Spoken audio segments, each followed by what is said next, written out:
শ্বশুর মশাই, এই আপনার খাবার। বউ, আমার বড় নাতনি কোথায়? তুমি জানো না যে আমার নাতনিকে ছাড়া খাবার খাই না?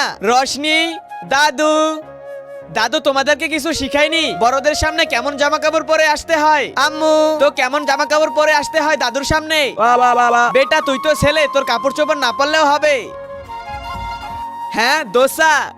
শোনো না, দোসাটা অর্ডার করে দাও। তোমার কথা কি কোনোদিন আমি শুনছি? আমার যা ইচ্ছা আমি সেটাই করব, চুপ থাকো। বউকে ভিডিও কল করে দেখি, আমার ছেলে তো কলই ধরতেছে না। শ্বশুর মশাইয়ের ফোন। কেমন আছেন শ্বশুর মশাই? তোমরা কোথায় গেছো? কই আমাকেও দেখাও। এই যে দেখেন আমরা কোথায় আইছি। স্যার, এই হলো আপনার অর্ডার, ইয়াম্মি বার্গার। এই মেয়ে, এটা তো আমার ছেলের চিল্লানোর আওয়াজ আইতাছে। ও বাহিরে বসে বাচ্চাদের সাথে চিল্লাইতেছে কেন? হে আল্লাহ, পবিত্র কাবাগর দেখার পর যে ভিডিওতে লাইক দিয়ে চ্যানেলটি সাবস্ক্রাইব করে দিবে, আল্লাহ তাকে হজ করার তৌফিক দান করো, আমিন। তোদের সাহস হইলো কেমনে আমার ছেলে খাওয়ার আগে তোরা খাইতেছো? এটা হলো রেওয়াজ, প্রথমে ছেলেরা খাবে তারপর মেয়েরা। শ্বশুর মশাই, আমি পরে আবার ফোন দিব।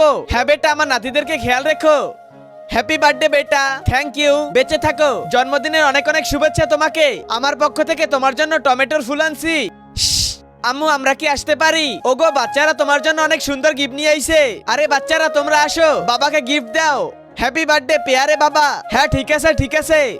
হ্যাপি বার্থডে মেরা সুপার হিরো। হট, আমার রাজা বেটা, তুই কি নিয়ে আইছো বাবার জন্য? এটা আমার পক্ষ থেকে তোমার জন্য। এটা আমার জন্য অনেক বড় উপহার।